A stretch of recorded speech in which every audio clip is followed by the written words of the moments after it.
think, in Turks and Caicos. Can you imagine? That's a long time ago. And I think when I define you, it's your charisma, it's your incredible professionalism and everything that you share. And I think that one of the things that unites everybody in this panel is, if I had to say one word other than, we're all incredible leaders, but you're all so generous. And I wanted to thank you because you are, you're an icon in media, and you've always been so generous with your knowledge, your information, and I think that's what you bring here, and that's why I wanted you to be. It's so important for me to have you being part of this, because that's what you bring. You're like an open book of knowledge, and I just wanted to thank you for being here, and I'm very excited to hear what you can share with us. Thank you, Tina. You know I love you. Javier, I've known Javier at a distance for quite a long time. He is a regular in all of the most important travel shows. And I think apart from being founder and president of Travesias Media, which is not a small cookie, which he is the voice of luxury travel in Mexico. And I think that when you say that, it goes deeper than just, a voice. It's a voice connected to the ground. I think you have your connections, your resources, but most importantly, it's so authentic and so Mexico lindo y querido, it's so Mexico. And so it's an honor to have you here because you're the voice of my heart. I grew up in Mexico, and, I consider myself very much Mexican. So I appreciate that. Gracias. Thank you, Tina. So I have my niece calling me here. And last but not least, hard to put into words, Puri. Puri is a living legend. I think it's, he is, anybody in the hotel industry would agree with me when you say that he's an F&B icon, the hotel guru. I think any CEO would call upon Puri before making any decision, if you have the luxury of knowing you. He's had a career that includes every luxury brand anybody would want to be attached to, from GHM to Raffles to Peninsula to Fullerton, Rosewood, Ritz-Carlton, Hyatt. I mean, the list goes on. In the food and beverage scene, you've created history with, Doc Cheng's as being one of the best hotels in the world by World Gourmet Summit, and you've received the Lifetime Achievement Award, which is just, it's a pleasure to have you here. And but more than that, you are the godfather of TL Portfolio. You're the reason my company exists. I can't thank you enough. You motivated me to believe and to open TL Portfolio, and you've been beside me as a mentor, and I rely on your guidance. And it's a gift that I'm giving. I feel I'm giving a gift to everybody that's listening here today, to have this pool of wisdom to keep us motivated and see our paths through this storm. So, Puri, thank you for being here. Thank you very much, Tina. That's very, very kind. I think you forgot to mention something about Ellen, and those are her legendary parties. Oh yeah. Right off. Actually, that's why I met, just a side note, Ellen came to the Grace Bay Club in Turks and Caicos with Travel and Leisure, and I was director of sales and marketing, and I was so nervous. And I thought, oh my God, this incredible journalist is coming, Travel and Leisure. And as any hotelier, you freak out, And so we sent champagne, and she was in the presidential suite. And exactly in Ellen form, and just like Puri mentioned, next, if you turn the page, we were partying all night in that penthouse suite. It was so much fun, and you became a dear, dear friend. And I'll never forget that. And then there's others, but that was the first. Yes, it was. It's that bright light of Tina arrived, and you couldn't help but love you. Oh, thank you. So I'm going to start by asking everybody one question. And Ellen, if you could be the first to answer. I wanted to know, similar to, whoever was involved in 9/11, everybody has a story. And I think that when we talk about this situation in the long run, we're going to look back and say, so what was your COVID-19 story? What phases did you go through? So if you could share with us, when did it hit you? And even if you look at it today, what's keeping you up at night? What's on your mind? Well, a lot of things are keeping me up, but I will say that it's very interesting, having been through 9/11, SARS, the recession, all these things that could help potentially inform where we are today.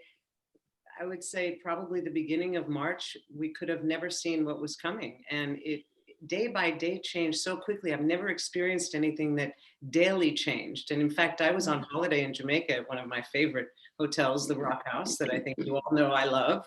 And I was on my first holiday after being in almost six countries for the first couple of months of the year. So I was looking so forward to it. And day by day, it kept changing. In fact, I left a day earlier than I was scheduled, and 2 days later, the entire island shut down, which I could not have even imagined happening 3 days prior. So that's how fast all of this transpired. And at AFAR, we looked at things probably, late February, started to talk about them, and we thought, okay, so let's think about what this could mean for business, having seen what happened in China specifically, then Italy, and how it was coming our way. And you already shared how long I've been doing this. We were sitting around with Greg Sullivan, our co-founder, and Joe Diaz and the team, and thinking, well, especially Greg and I, like, we've been through a lot of this. We know what to do. We'll just hunker down and move forward and be positive. Well, okay, this thing just slammed us so hard that the CEO of Accor Luxury Brands chatted with me about this, that they're forecasting using SARS, 9/11, and the recession, and SARS being health, 9/11 being fear, and recession being the financial implications, and that combined, this is worse. So no one could have imagined this, but I do think the stories are still unfolding, and I'm always inspired that in a moment like this, you have choices, and you can reimagine what your future is and what your business and your personal future is. And I do think that virtual life has been, somewhat rewarding, because I get to see more people around the world like you guys that I wouldn't see unless I went to a conference or saw you in your towns. So I think there's also that part that's really been the story that might come out of this. So that's kind of my brief summary. No, I appreciate it. I think a lot of us empathize a lot with what your process is, and for sure. Javier, tell us a little bit how it was in Mexico. Well, the year was starting like incredibly well. I've been doing this, the media business, for almost 20 years. We were off to a very strong start with my partner, business partner, Luz, and I. We were like very optimistic about this year. We have many new projects. And then on the other side, I finally decided after many years to open a travel agency. I partnered with Fernanda and Alejandra Martín del Campo, and we decided to launch Travesías Journeys. Like, the timing was, it seemed perfect. They have a very strong clientele. I was just getting into the travel selling business, but I had all these other plans. And we were actually planning to officially communicate it to the travel industry at Virtuoso Symposium in Vienna. And that was supposed to be held in March. And we said, why don't we take our first trip before Symposium? So we planned a trip to Uzbekistan. And we were all very excited. We had our tickets, our whole itinerary. And then literally on March 6th, I was leaving on March 6th in the evening. And Fernanda called me in the morning. She's like, I'm feeling a little nervous about this coronavirus. Do you think, well, there are no cases in Uzbekistan, it might be fine, but obviously there's no direct flights from Mexico to Tashkent. So I was going to go through London, Istanbul. And so we started, and like, this might not be a good idea. So we decided to cancel with my bags packed. And, Wow. And then, so we're like, okay, let's see what this happens. And then I was happy to have canceled. Stayed that week, and then suddenly, when the pandemic was declared by the World Health Organization, everything started to change. Like Ellen was saying, day by day, we started to get calls from our clients to cancel projects, to postpone advertising, to cancel advertising.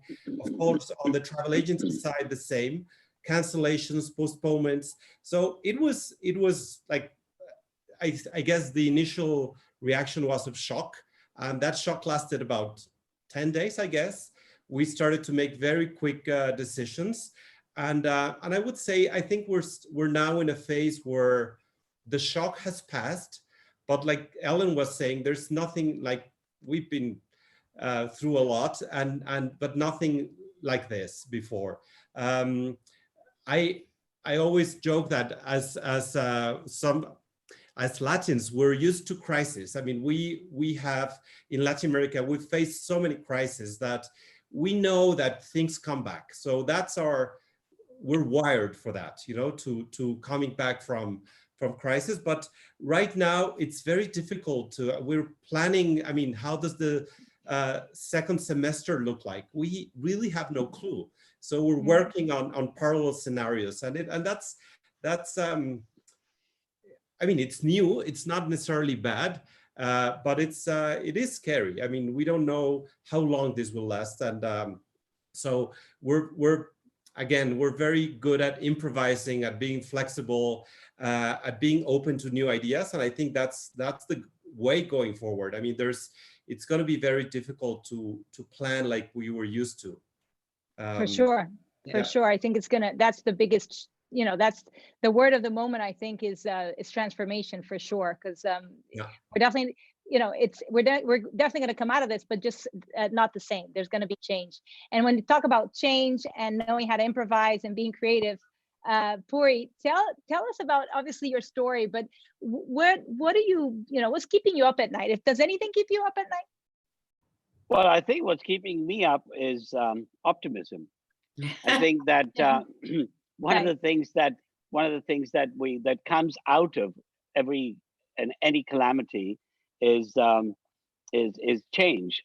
So I think that we are going through a seismic paradigm shift, and this paradigm shift is helping us to articulate a new reality. And there are choices when there's a new reality.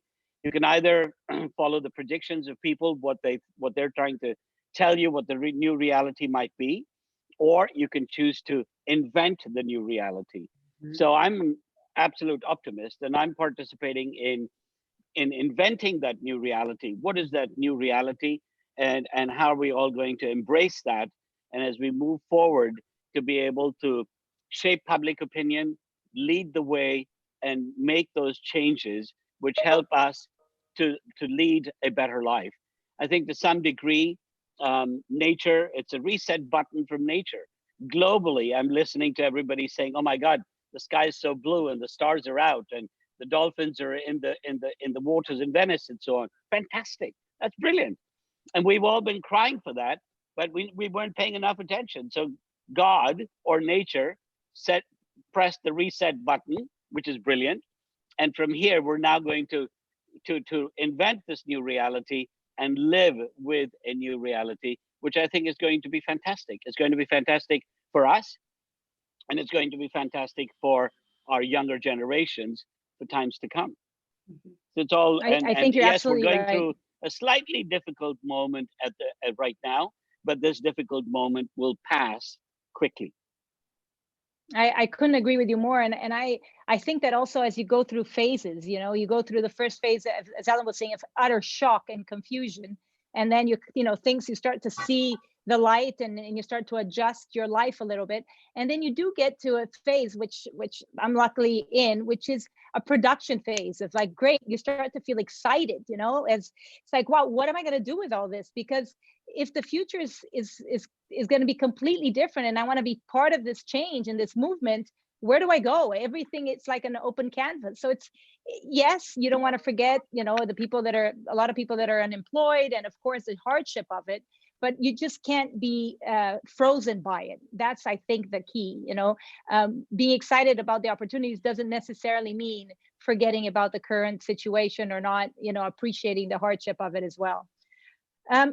So just for the audience to know, because we all have a situation here that we're all very good friends and we all know each other, rather than me making the questions, I invited our panelists to ask each other questions. And I thought that was a good idea because we all have baggage, we all really know each other. And so we can really pick at each other's talents and background. And so the first question is from Puri to Ellen.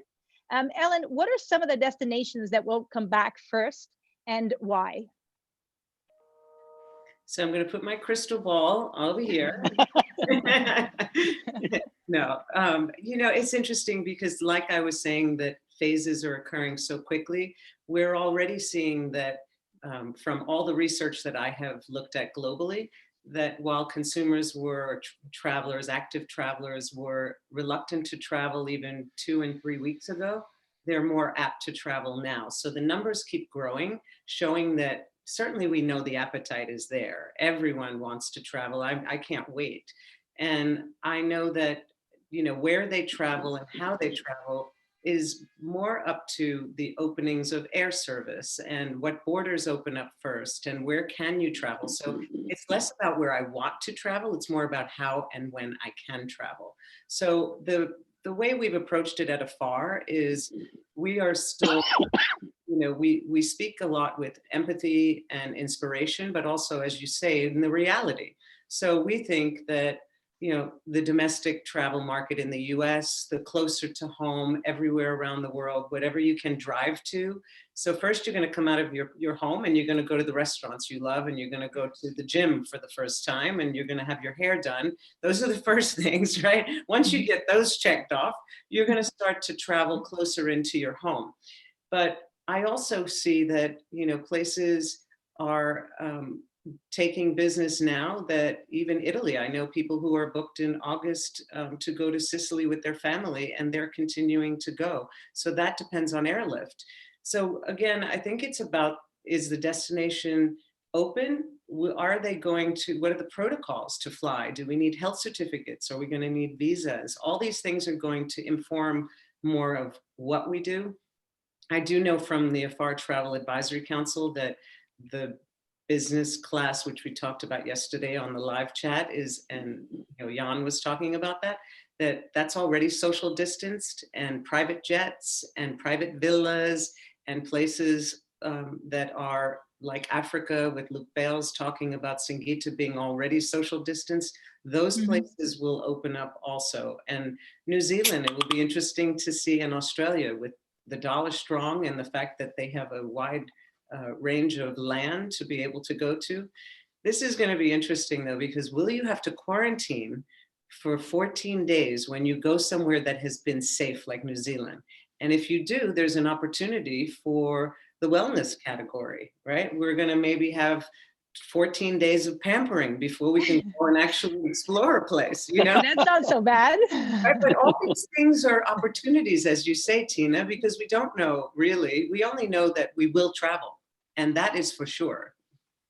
I love that. No, it's true. And if I can dig a little deeper, there is a strong movement happening in human connections. I think there were some comments on this on the chat, because more than ever, like, I haven't done this in years, and I told you guys, I'm gonna be bothering you now all the time. It's like, I want to Zoom, I want to hang out with you, even if we live apart. How is that gonna influence the decision of travel? Because I think that's gonna have a weight. How do you see that?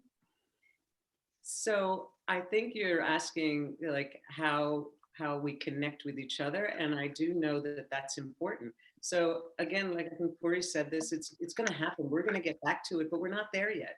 So will that be in 6 months that we don't mind being in a space where we are condensed with people?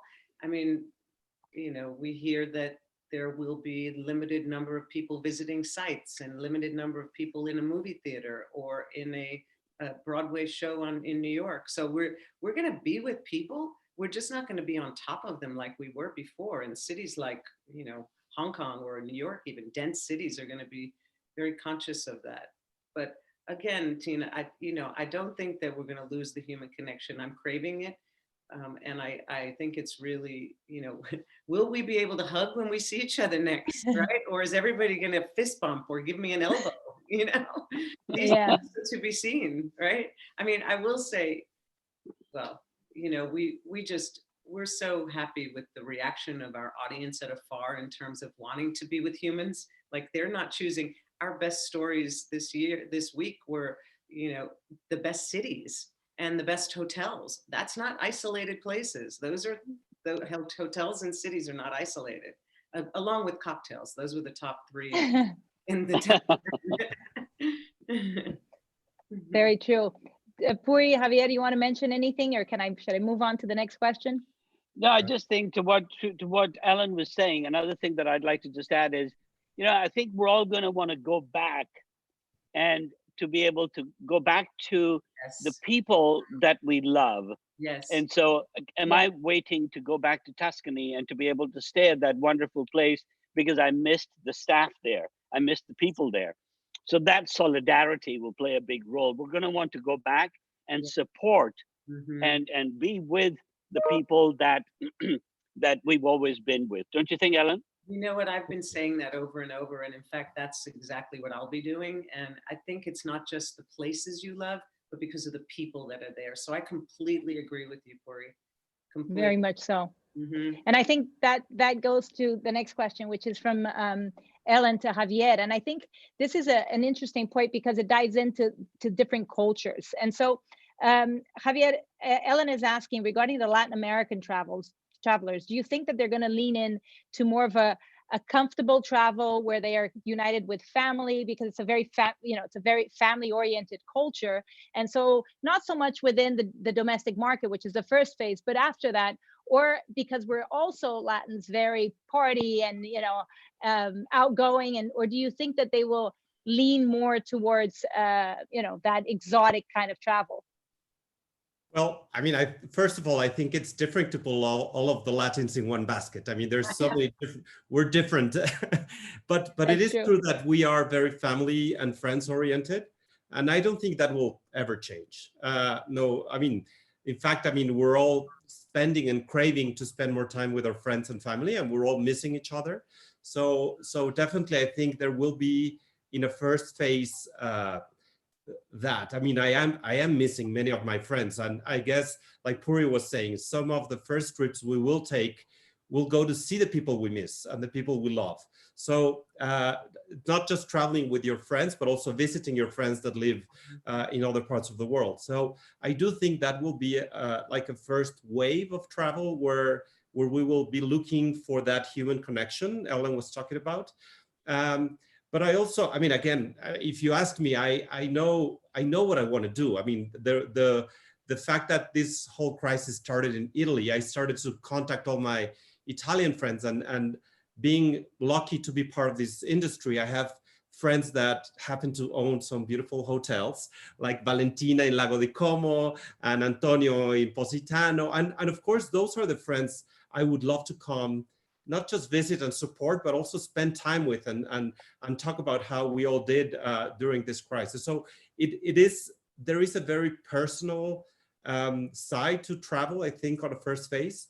Again, that's me. I think there will be other people that will want to be away from people. And again, safaris, like Ellen was saying, will be very popular. I guess private villas, Airbnbs, sailboats. I mean, people will want to be with people they trust and not necessarily spending too much time with too many other people. And there's another, I mean, there's always a silver lining. And I think we were all very concerned about over-tourism, and we were all hating seeing Venice and Barcelona so crowded. And I think there will be a change there. There will definitely be a shift. So that's some of the positive I see in this whole crisis. So if you ask me, I would also like to go and see a Venice or a Barcelona that's not as crowded as I've seen it in the last few years. So for sure. I mean, I think we'll have more questions than answers at this point. But like Ellen was saying, it really will depend on not so much on what we want to do, but what we can do in terms of where we're allowed. I don't know if our passports will determine where we can go or not, anyway, there's so many questions that at this point. But yeah, I think we will definitely see a mix of responses. I mean, some people are more comfortable taking risks, if you will, than others. And so I don't know. Again, as Puri said, I'm also an optimist, and I think many the romance of travel will not go away. I mean, we need to understand each other. I think more than ever, the fact that this virus is global, then it has touched people from all geographies and all walks of life, has really made it very tangible that we're all the same. So it should help. I mean, I hope it should help us be more understanding of each other and help us travel and understand the world better. For sure. And I just to add on, I think, again, we keep having these side conversations from weeks ago. And I think it was Ellen or Puri that mentioned it, but you can't take the New York out of the person that's a New Yorker or that loves New York and the city vibe. You know, they will go back to that. And if you are somebody that loves the exotic and, you know, a diver, they're not going to stop going. So I think whatever happens, we're not going to change who we are. You know, we have unfortunately, especially here, we have a very short-term memory. So we tend to go back to our passions and so forth. It's just a question of how long that change is going to be. So I think, yeah, no, you make a very good point. So the next question, I know it's a very passionate subject to Puri. It's from Javier, and he's asking you, you mentioned and you talk often about the real host, you know, the beauty of hospitality, and you think that these are going to be the ones that are going to really make a difference and set the stage for what's to come in hospitality. Can you elaborate how you define that and what's the change that's going to happen as a hotel host? Sure, Tina, thank you. That's a subject that's very close to my heart. And the German word, if there's any Germans in the audience, you'll know it's called Gastgeber. And so I started my career in Germany a long time ago, and there's a phrase that I was taught in 1973. Es ist eine Ehre, ein Gastgeber sein zu dürfen. And the literal translation of that is that it's an honor and a privilege to be a host. And that's what I've practiced my entire career. And I think that that's going to become even more important, so that all of us in this industry realize that the most important role that we play is that of being a host, of being that Gastgeber. And I think the Gastgebers will really shine, and the guest centricity, the empathy, the generosity, the magnanimity that we will display is going to make us come back much faster, much sooner. Imagine somebody picking up the phone and calling and saying, "Hi, Tina, we missed you. When are you coming back? When can I make your reservation?" And that's what it's about. But the people that have not been great Gastgebers, that have done spreadsheet management, might unfortunately suffer, but the Gastgebers will do really, really well. And, you know, it kind of begs the question, how many of us know our top 100 guests and our top 100 contributors, and how well do we know them? Do we know them well enough to be able to pick up the phone and say, "Hi, Tina, I missed you. Hi, Ellen, I missed you. Hi, Javier, I missed you. When can I book you back in again? We'd love to see you again." And that's just so compelling. So that's what I'm suggesting. Gives goosebumps to hear you speak, Puri. It's like you could feel you just, you know, and I could see the chat going wild with people going, "Yes, Puri, go," you know, because it's very true. And I think it goes back to the people, the relationship of it, right? And this is an important time, because while the world is stopped, this is the time that we have to nurture those relationships and, you know, pick up those contacts and, you know, make those connections, because that's exactly what you said. If you were behind on it and you were in the spreadsheets, well, you know, you have a lot of work to do. There's a lot of catching up. And so make the most out of it and start to build those relationships. But as you said, those hoteliers and those professionals that have nurtured and valued the end customer are definitely the ones that are going to be come out ahead for sure. And Tina, I'm just going to add one thing to that. From the advisors that I've spoken with, there is such a difference between how their clients are reacting to postponements, cancellations, when the advisor has a direct relationship with the hotelier, with the DMC, with the, you know, whomever they're making the booking with.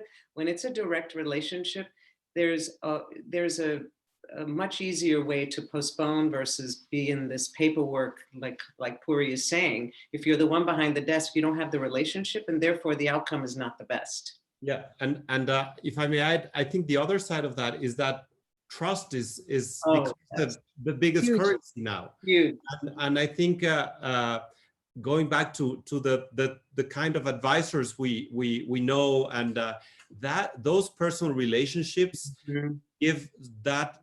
I mean, it becomes very, very powerful more than ever. I mean, it was before, it was nice to know people because they will give you a better room or whatever. But now you need trust for other reasons. So it becomes even more important to have these personal relationships. Yes. Yeah, and I think the beauty of that trust is because those that are working to leave a legacy, that are working for a long-term, messaging, are the ones that have that trust. Because you and I, if we have an issue with, if it is a cancellation and we're discussing a postponement, if we know we're gonna be in this for the long haul together, we're looking at it completely different than a transactional issue, right? So you look at, and I think that's the beauty of how people are going to do business. Many companies were very transactional. It was all about, just cutting the check and moving on. And that leaves a lot to be desired, I think. Well, especially as travel has grown so, where it's become, like we're saying, over tourism and people wanting to travel everywhere, and the business, like you, Javier, our business was so good at the beginning of this year, like everyone's business was booming and traveling more and more and more. And now you have a chance to step back and build those relationships and reassess the importance of what that means. Yeah. Exactly. And again, in true fashion of sitting around a table with friends, instead of me asking all these questions, I'm going to let the speakers ask each other the questions. So Javier has a question for Ellen, and picking on her brain. So I'll step back and let you guys do a little bit of the work. I'm exhausted. Sure. The question I wanted to ask you, Ellen, is about the cruise industry. I mean, I know you've done cruises for many, many years, for work, for pleasure, and you know the industry and many of the players well. So I guess that's one of the big questions for the industry. So I wanted to hear your thoughts on where the cruise industry is going. Thank you. You know, it is near and dear to my heart. Well, so it is interesting to hear from non-cruisers, from a traveler perspective. I do speak about cruising quite often, and those who have never cruised before are now the big naysayers, the ones that are the cruise industry is the carrier of the plague. And meanwhile, it was, a very small amount of people and ships in comparison to the industry itself, which is an over $1 trillion industry.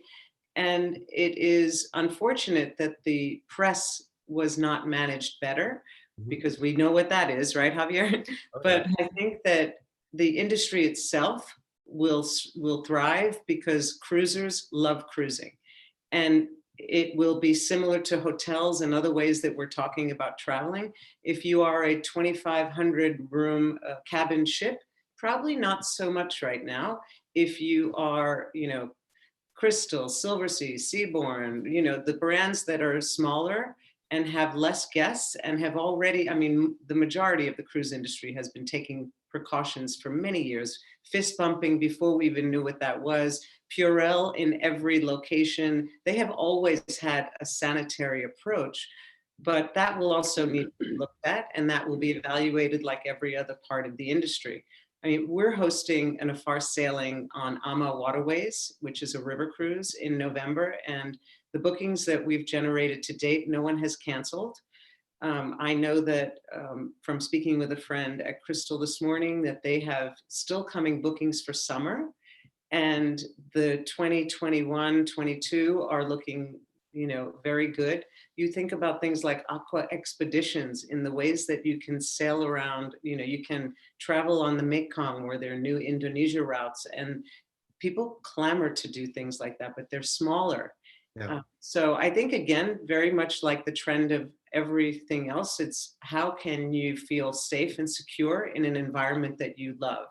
And the first ones to go back to cruising and still will cruise are the ones that cruise already.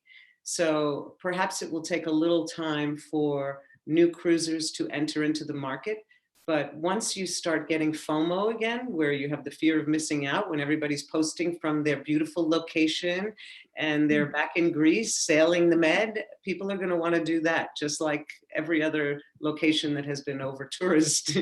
But I will say also river cruising will benefit because you can actually see the land from either side. And if you have that comfort level of I can get off if I want, or I can, you know, see where I'm going, that'll probably also have an expedition, of course. Yeah, excellent. Thank you. You know, and if Francesco and Mili were here from Aqua Expeditions, they would be applauding you because we talk about that often. And one of the things that is important for us to share also is what we call the flash news, which is the sales that are taking place. I mean, Aqua, you know, has had one of their biggest bookings in history recently because they're having a movement of cruisers that want to have the boat to themselves for a prolonged period of time. And so there will be a shift, I believe, in also how people travel, because if you had 10 days off, you might have tried to fit a bunch of things in, and now you might not want to keep, you know, hopping. Yeah. And what we're looking at is saying, you know what, I'm going to go on Aqua Expeditions and I'm going to stay there for 12 days and I'm going to have the boat to myself. So they've had a charter booking, which is phenomenal, you know, which is a result of this transition we're going to. So there are, you know, great bookings coming out of this, and we have to believe, and some people don't know about it, and so they can feel like, oh my God, people aren't traveling, but they are, and they'll go back to it. So I think you're Also, completely right. Sorry, Tina. The other, you know, the deals that are happening now where you have less risk is also a way to generate more bookings. So you put a deposit down and you don't have to pay, you know, they're extending deposit payments. So all of the financial implications that are affecting everyone is being considered as well, so that, you know, it's easier to make the booking and you have less risk. Ellen, sure. I dare say that people that have had places like the Antarctica on their bucket list are going to try and do that in a hurry now too. Yes, You know, so agree. go to the Antarctica, go to the Galapagos, go to all these beautiful places, and it's so pristine and so clean and away from everything else and so pure over there in any case. Yeah. No?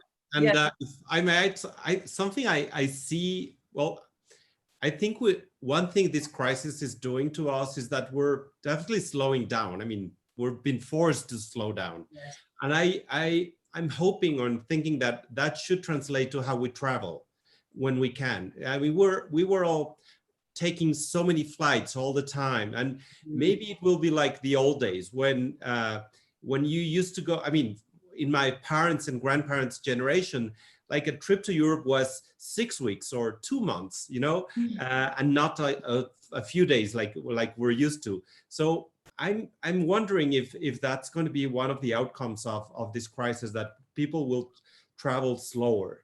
I hope so. And that's a great outcome for the travel industry if they do that. And maybe not too many places, but too. sorry. Immersing. So, you know, like it's slower, but you're also taking more time in one place. Yeah. So, you know, you think about the Azamara brand, which is all about immersing and having that experience. And I am fortunate enough to be the godmother of the Azamara Pursuit. So I have a little bit of a favorite baby there, but seeing a place in a longer period of time, I think, you know, which is not just slow travel, but immersing in a place and really understanding it more than just, okay, I checked the box and I went there and then I went there. I think that will also be an outcome of this. Yeah. Yeah, good. Fantastic, for sure. Puri, you have a question, and I love to hear you ask questions because it's all so passionate. You had a question to Javier about messaging. Yeah, Javier, I mean, you know, since that's your forte, and that's what you do very, very well. How important is messaging going to be? Whether it's messaging to our colleagues, whether it's messaging to our suppliers, whether it's messaging to our guests, whether it's messaging to the media, whether it's messaging to everybody, because at the heart of a lot of this stuff is communication. And as you can clearly see, what has brought the whole fucking world down is communication. We've created a panic. And so how important is messaging, and what role is messaging going to play now in bringing us all back into those beautiful, good old times again? Well, Puri, 40 minutes without the F word. I was thinking, what happened to you? 42 minutes it took you. I mean, really, I was like, what's happening? Who is this guy? well, okay. So, I mean, I think messaging, I mean, now more than ever, I think messaging is very important. I'm going to say why. I mean, I think today that everybody's at home, all we have is this. I mean, we have our computers, we have our little walks. So messaging, I think, has become more powerful than ever.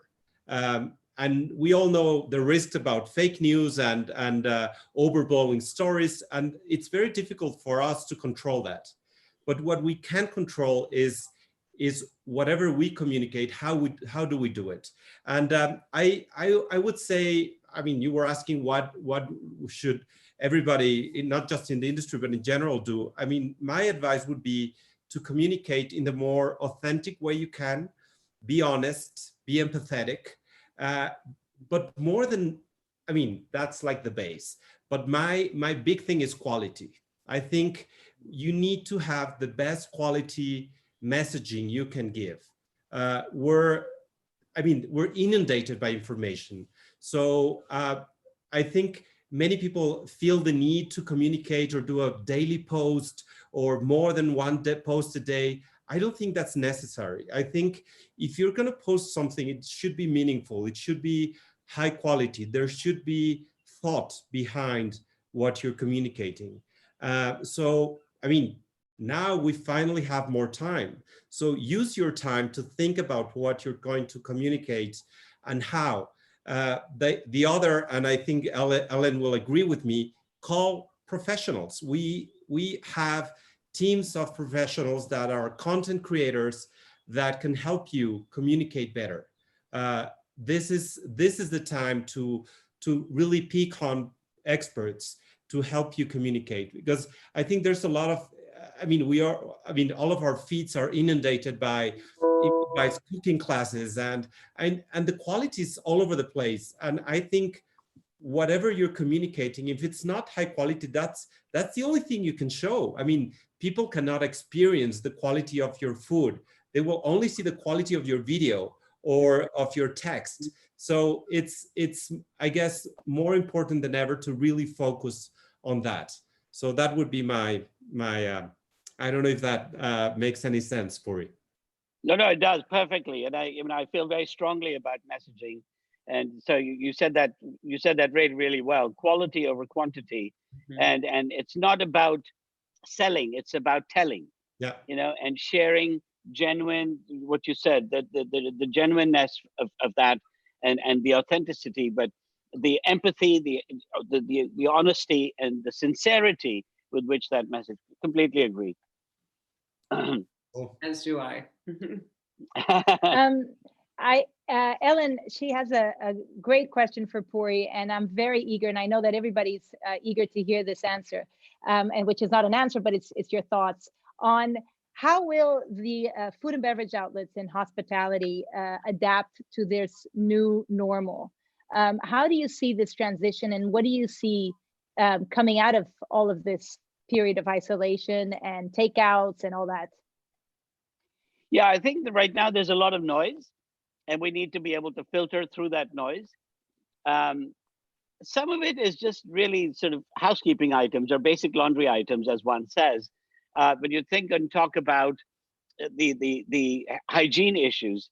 A lot of hotels that we're all involved with, and all the audience, are already operating at a very high standard of hygiene. It's now, again, going back to messaging. It's going to be our ability to be able to message and instill that trust and confidence in our guests that what we're doing is actually very, very good. Yeah. And I think that that's going to be relatively easy. So we are going to adjust to some of the new norms, spreading the tables out a little bit more and so on and so forth. But essentially, below all of this is clean, safe, secure, trust and confidence in everybody to say, we've got you. We're here. We got you covered. We got your back. Please don't worry. I think one of the good outcomes in some instances could be that what's going to happen is that the guests that have that may have otherwise gone out may now decide to stay in. And so people might want to think again about doing MAP rates or full American plan rates, because people will want to stay in environments where they feel more safe and secure. My personal view is that some people might think that this is funny, but I think that the new reality is going to be much more hedonistic, because I think people are going to really want to go out and have a good time. I think there may be some value-driven people, but for the kind of guests that we serve and the people that we look after, I think the attitude is generally going to be more hedonistic. I think that there certainly is a trend for more mindful eating and consumption. I think that quality over quantity, ethnic foods that remind us of our travel where we've been, I think probably less meat. I think we're going to see a trend towards less meat. But in general, for the food and beverage facilities and the operations within the hotels, I dare say everyone's going to do well. I think it's just a matter of respecting those hygiene issues, instilling the trust and confidence in the people, and then doing what we've always done well and doing it best. And our businesses are going to come back, and people are going to want to be able to be and enjoy and be more hedonistic. So can I just add a question to that? Is it okay if I just add? You should, please. So Puri, when you live in a place like New York and restaurants are so much part of our life outside of the hotel, just our life, Right. I'm hearing that we're going to end up with face masks from servers, with gloves, and we're all going to have to go into the restaurant with face masks and be very, obviously spread apart. But I'm just curious if you have a perspective on restaurants, non-hotel restaurants reopening and what that could look like. I think the non-hotel restaurants are going to do extremely well too, Ellen. And I think really, again, the message there, again, from my side is the same. Instilling that trust and confidence. If you go, just take an example, if you were now to go tomorrow to Le Benedin, you know that the standards at Le Benedin are very, very high, or you go to Massa. And so you don't have to worry about the standards, because you trust them. And you're going to want to go back there to be able to support Massa-san, to be able to go and support Eric Rippert, and to be able to see your favorite server and your favorite sommelier and your favorite bartender. So you are going to go back there, and we'll get over this mask nonsense very quickly. Believe me. I think this is just one of those fads that we have to get through. But very soon we'll be back to normal again, and we'll be sitting next to each other, and the conviviality and so on, and the socialization is such an integral part of us as human beings that we can't do without it. So I won't invest in that designer mask. Hopefully that won't stick for sure. Thank you, Puri. I wanted to, before we get into the Q&A from the people that have been watching us, because it's been very, very active, I wanted to ask all of you if you could answer one question, and I like to always start with the lady. So Ellen, I'm going to start with you. If everybody that's watching us, and we have people watching us on Zoom and live on YouTube, and if they were to forget everything they've heard, but you could give them one message that you think is so important for them to hold, what is that message? What do you want people to leave this chat with? I'll keep it really brief, because I think, we don't get to choose our challenges. Those are not things that we choose. So how you react is really the thing that you're in control of. And like we're all saying today, you can reimagine, reinvent, create. All these things are positive, and we should be thinking that way and really come out of this where I always say, that dreams are what tomorrow is made of. So if we're not dreaming about what's possible today, we're not doing it so that the future is that. So I'll just leave it there. Nice, nicely put. Javier, what is your message? I would say really stay optimistic, be flexible, be open to new ideas. and look for people you trust. I mean, use this time to strengthen those relationships that will help you get through, not just through this time, but looking forward to in terms of travel. I think, again, just strengthen that trust network that you have, because I think, yeah, that's going to be very, very powerful moving forward. It's a big job to do right now, and I think we have the time for it, and that's a good investment. Build your relationships, but make them true and real, not superficial. Yeah. Puri, give us some light. No, there's no light. I'm just going to give you my view.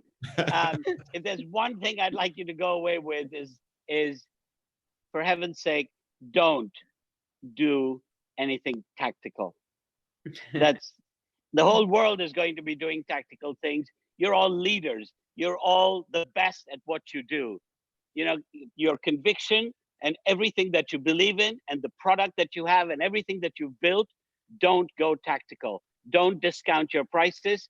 Just add more generosity, add more empathy, do more to be able to wow and spoil and hold those guests together, and they will come back, and they'll come back in big numbers, but don't do tactical stuff.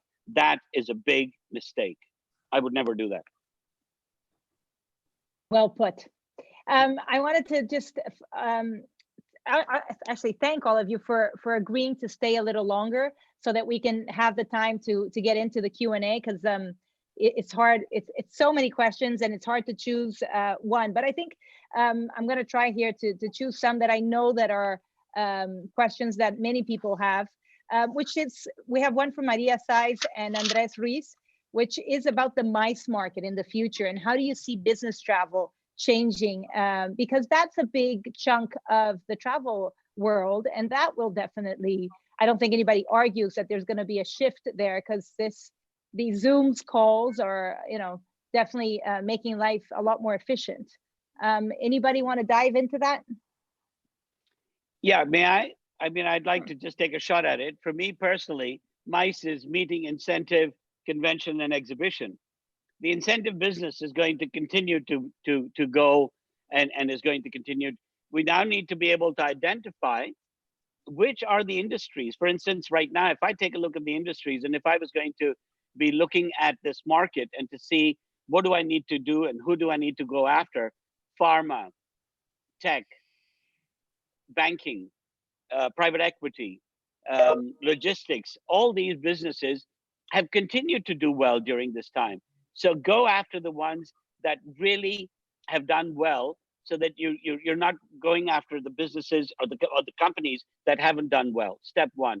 Number two, I would suggest take a look and really get to know these companies.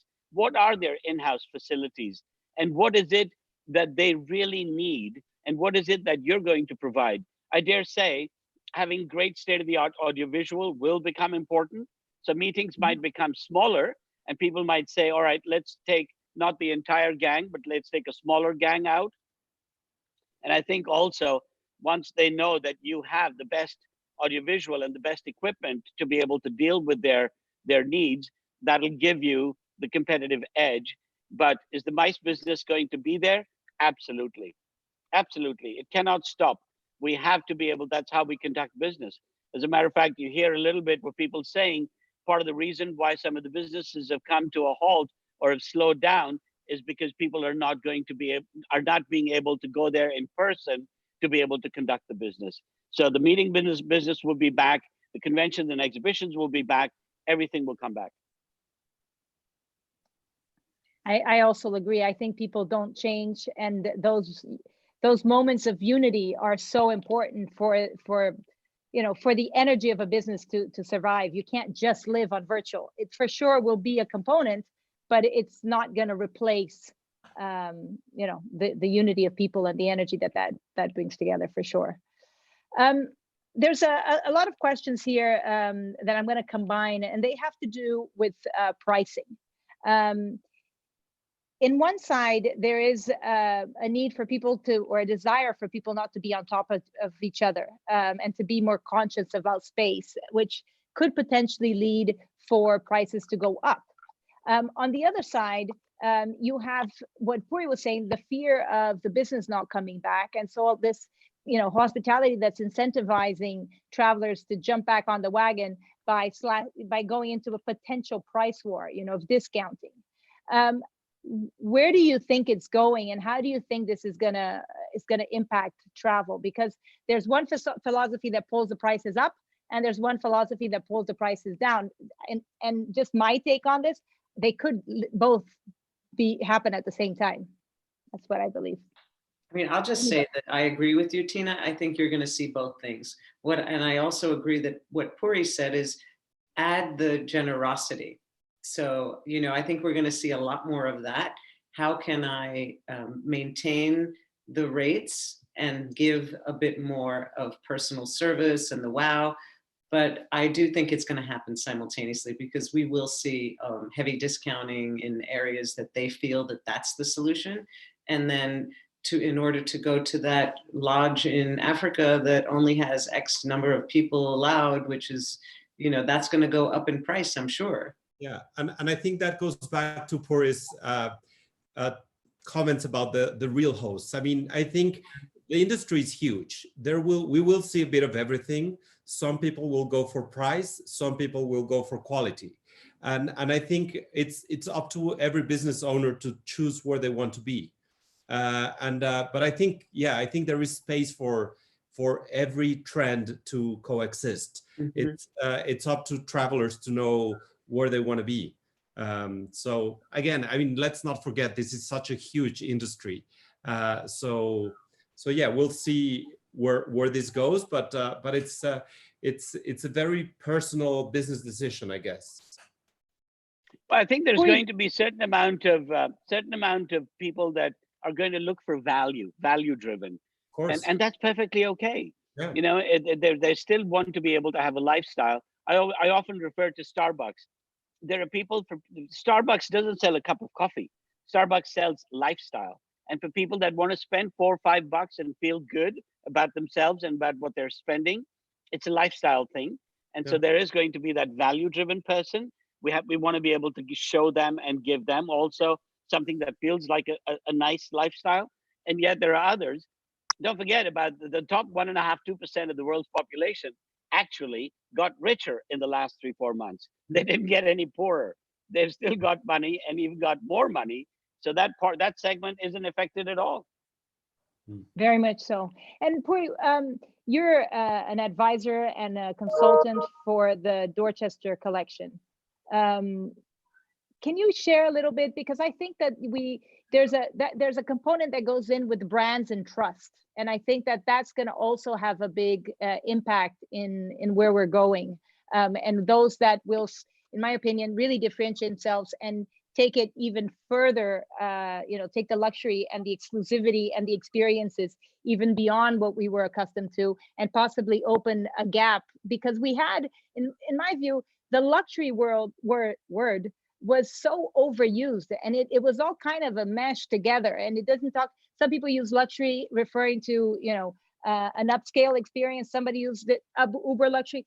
How do you see that? Do you see that shifting? I think there's going to be a big differentiation happening, and the trust element with brands are going to be key. And I think that you're very close to a brand that's a benchmark there. I would agree with you, and I think that the Dorchester Collection is indeed an ultra luxury brand, and I think with Dorchester Collection, the other thing you have is that the core management team led by Mr. Cowdery, a huge amount of, and a very, very strong people culture, and a very, very strong guest experience culture and guest centricity. And also you have to remember the Dorchester Collection comprises of some hotels with a lot of history, with a lot of tradition, and with a lot of provenance. So whether it's the Beverly Hills Hotel or the Bel Air or the Dorchester in London or the Maurice, the oldest hotel in Paris, the Plaza Athénée, all hotels with a lot of history, tradition, and provenance. So that definitely helps. And it's the people in those hotels that have been there for a great length of time that have Mr. Delahaye, Francois Delahaye at the Plaza Athénée has been there for a long, long time. And a lot of you that are on the panel, that so those of us that are on the panel today, and those of you that are listening, know these people that are the hosts in these hotels. So it goes back to what we were talking about earlier, and that's what instills the trust and the confidence in the places. It's the product, but equally it's the people. And I don't know of another company in our industry that has a stronger people culture than the Dorchester Collection, obviously led by Mr. Cowdery and his executive team. And I think that along with that, you'll have these brands exactly such as the Dorchester Collection, but I think there is tremendous knowledge and expertise on the local experts. And I think that's going to be more important than ever because of this trust component. And I think the local DMCs that are really embedded into the destinations, that really know the context, that's going to be able to offer the people the real deal as to what is safe, where this person's been, where you should go if something goes wrong, what's the solution if you need a hospital and so forth. And so more than ever, these local knowledge, and also the boutique, the same thing as the cruise industry. I think the boutique business, the boutique hotels that tend to be, family run, Rosalpina in the Dolomites, which is 3 generations.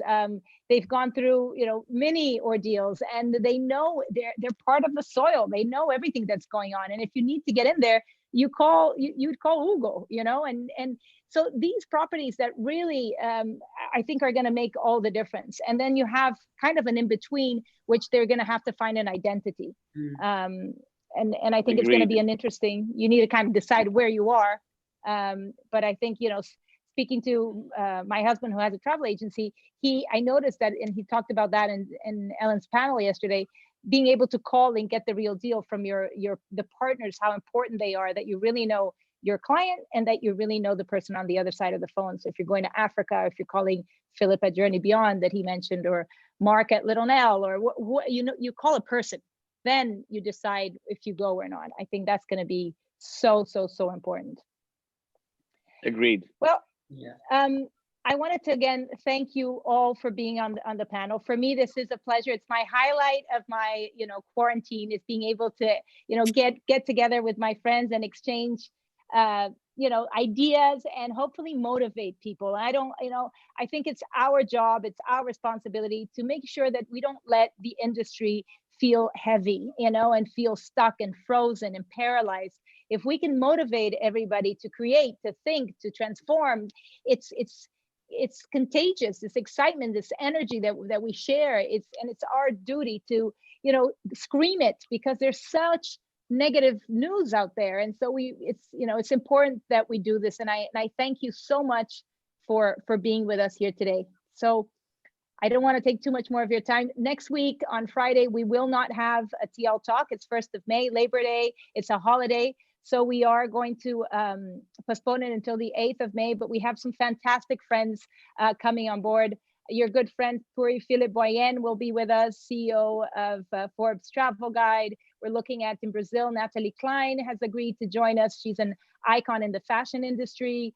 We have Roberto Clabini, which is we're going to have a panel on sustainability and conservation, which I think is a very, very important topic to talk about, with Mario Haberfeld as well.